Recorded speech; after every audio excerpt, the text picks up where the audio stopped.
Well, it's finally here. It seems like it's been a long time when these summers get long. When you got summer and then you got the workouts now, it's a long time for these guys. In fairness to them, coaches can handle it. The players, I understand why they get a little sick of playing each other. So I think they're excited to play Thursday. I know I am. You probably are. I mean, I don't know who's got what. That's going to be determined in the next couple of weeks. A lot of work to do, but we're excited to go, and I think our guys showed it today. Practice pretty good. Seeing Bowling Green last year and trailing them by a decent amount, does that kind of help wake you guys up for an exhibition game and see what you got to start? I'm always awake. Not me. That's a good question for them. But you won't see many of the same players. This is another thing that I said I'm going to do next year is whoever I scrimmage, I'm going to see if we can exchange some tape for our practices, because it's so ridiculous that we have, so many new guys. Not their fault, but harder for you to get something. I mean, we're watching tape of junior college games. We're watching tape of 2 or 3 different teams. One guy we're watching EYBL tape. I mean, that's the part that's a little confusing. I'd rather send them our tape, they send us their tape. So I'm going to work on doing a better job of that. That's my problem with the players. So what are you looking for in this early part? I'm looking for if we can compete and whether our 2 guards can guard you. If our 2 guards can guard you, well, that's not great, but that's a step in the right direction. we got to get better, and all of them, every one of them. Has to improve in that area. I think we're shooting the ball better. I think our bigs are playing a lot better. Jeremy's had a heck of a run, and Cohen has become really a playmaker along with everything else he does. So the biggest key will we be able to defend? And then if you're giving up dribble penetration, which at times our wing guards do, then it's harder to rebound. So that's going to be my number one thing for this week. I think back to the Georgia game that you guys played a few years back now. It was like the first real Division I exhibition. Now that you got a couple years of it, do you like that in terms of prepping a team versus some of the D2s? I know that you kind of juggle that a little bit. I do juggle it. I love being able to play these games. I mean, we played Bowling Green this year, as you said. They very well coached. It's nice to give Tuma something. I love them. And then next week we go to UConn. I mean, those are great for exhibition. I do miss 2 things. Is right away they get competitive, and instead of being able to play a ton of players, you get competitive yourself. And being a Division II guy, I feel for those guys that used to be able to come to Breslin or to Ann Arbor or to Indiana or Purdue and play in front of 10, 15,000 people. That does bother me a little bit, to be very honest. You're a little more affection for them just because Tom's on the other side, right? Well, yeah, but I was with Tom this weekend recruiting in Kansas City, and I told him I loved him, gave him a little kiss on the head, and said, that's it now, until after the game, That's what you do. But his coach is a great guy. He's hired him twice. Tom's great, and I had nothing but love for him. You guys had Spain last year, get a little more experience out of that, but when you guys were over there, you would do like 5 new guys, you were doing a lot of tinkering, wholesale, 5 different. Could you see some of that in this one, or not as much because of the differences? Well, we don't have quite as many bodies as we had last year, believe it or not, but I think we'll play 11 guys tomorrow, maybe 12, or Thursday. But we won't do it like we did last time, where it'll be almost wholesale changes. I mean, we might do that the first time, just because you get everybody in there to play, but in general, it won't be everybody playing 21 and 19 minutes like we had early last year. At least I don't see it that way. The issues defensively, what are the things you can pinpoint with that are going wrong there? Is it positioning? Is it decision making? What are the... Well, most of the defense is effort, and all the guys like Kerr is, he's one of my best kids. He's just got to get better defensively. And then, for Trey, who is a phenomenal athlete, should be a great defender, but he played in systems that just trapped and pressed and So, it's different. It's not his fault. It's not their fault. Everybody's got their own system. And that's what happens when people are moving all over. But at the same time, the other guy is Divine that I'm a little concerned. I'm actually really, Jeremy's been good, Wojcik's been good, and believe it or not, my freshman on the perimeter, Jordan has been really good. So those other three guys that can really shoot it, got to figure out a way to be Gary Harris and really guard it. Speaking of Gary Harris, I mean, the rules changes. Have you thought about bringing back some of your old guys who have a little eligibility left, and in this new landscape where it doesn't matter if you're a pro or not? I'm going to get myself in trouble, but I listen to people talk of how kids changed. Kids aren't the problem. We're the problem. This was sprung on us again yesterday, where a guy can be in the G League for 2 or 3 years, and then all of a sudden he's eligible. Most of my people knew nothing about it. I don't think our commissioner.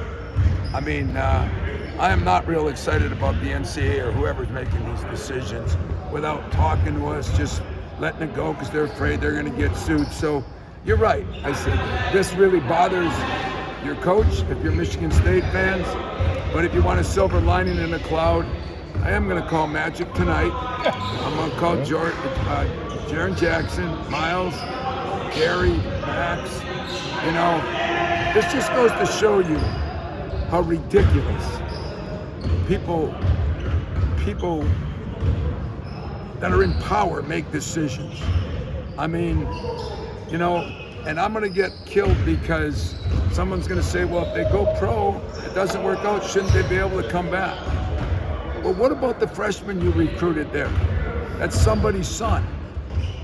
And he thinks he's got himself a good place, and then all of a sudden, Shazam, they pull out of their hat and bring a 21 or 22-year-old in. To me, it's ridiculous. To me, it's embarrassing. And I love my job. I don't respect my profession. And I don't respect who's ever doing that. Whoever made those decisions, because they're afraid that a lawyer's going to sue them, sooner or later you got to fight the fight. And, if we would have been aware of it, if somebody would have talked to us, maybe it's me, maybe I'm the dummy. But I'll never agree to that stuff. I think we're really hurting the freshmen in high school. The seniors in high school, giving them a chance. And we're just gonna, what's the age limit? Is it 30? If you have 3 beards and 2 mustaches, are you illegal? You're not allowed to play? What is it gonna be?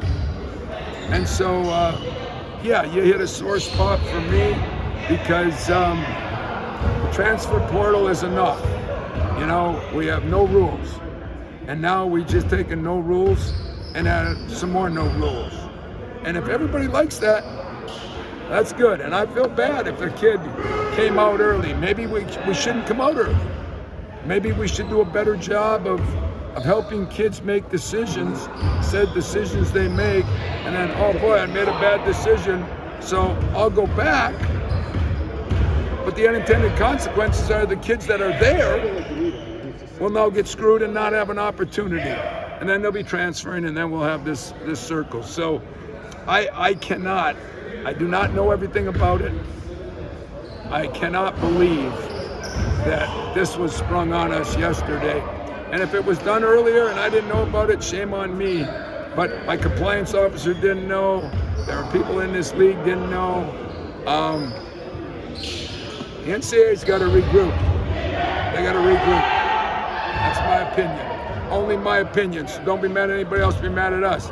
But I'm not going to be mad at the players. I'm going to be mad at the adults in the room. And so don't blame the players anymore. Blame the adults that make the decisions that allow some of these ridiculous things to happen. And then the unintended consequences hurt kids that are trying to do it the right way, with a process, not jumping around.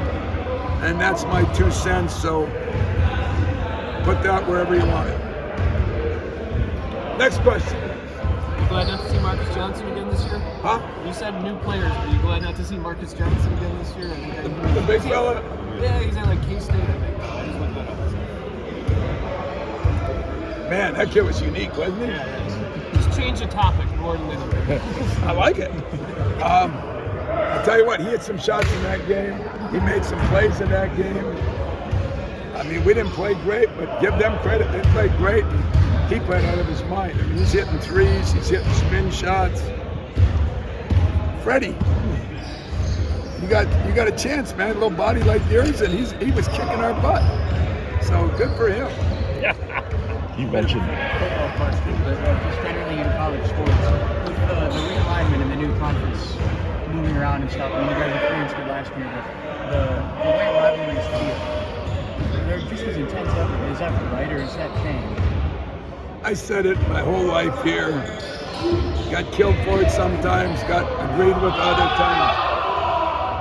Tell those managers to shut up now. But, you know, rivalries are rivalries. I mean, I went back, I had to fly up north this week on Monday to do something with my president and I think it was 60 of our faculty. And they happened to go into Iron Mountain. And so I went there and I was showing some people around. This is Iron Mountain and this is Kingsford.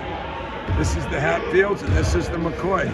That's 40 years later. You know, rivalries are rivalries. The only problem I have is I think rivalries should be hated, Hatfields and the McCoys, but respected. And that's kind of the way I look at rivalries. But you don't get to have a million of them.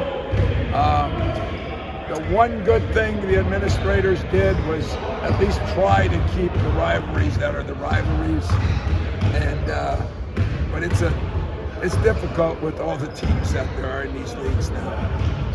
Speaking of rivalries, when you watch this Michigan State football game, how differently do you watch it than any other game because of your investment in it? I watch it really close, man. I cheer really hard. I become an ultimate fan that day, and because, you know, I've seen it when I got here and Bo had it rolling down there. We didn't win many of those games, you know. And then I saw it as times changed a little bit, and then then all of a sudden we in basketball were on a roll winning. Then John Beeline came there, got a little more. Then Mark D'Antonio came here and we won like, I don't know, 7 out of 9 or something like that, you know. But nobody ever thought that because you guys in the media don't write about that. You just write about when we lose. And I shout at you, Fred. But I think, you know, in a rivalry game, they've said it for 100 years. Not always does the best team win. It's sometimes the favorite has more pressure on it. Sometimes people get fat and sassy. Sometimes the underdog, you know, has a chip on his shoulder. I mean, rivalry games are something that, I guarantee you this, down in Ann Arbor and up here, somebody's calling every player every day and saying something to them. And a lot of them might be former alums at both schools. That's what's cool about a rivalry. And I love that about a rivalry. wondering about your freshmen too. I mean, for this game, just getting a chance to see what the Bullets a little bit. I'm anxious to see all my freshmen. They've been really good. I've been really impressed with Cam, and he's Antonio Smith with better skills than Tone had at the same age. He's tougher than nails. He's very smart. He's going to help us. And then Jordan, who we thought would be a year away, but I mean, it'll be interesting when the lights go on. When the lights go on, it's different. But I think this kid is gonna play good, and he'll get his chance to play tomorrow or Thursday. Guys, all good? Thank you, guys. Thank you.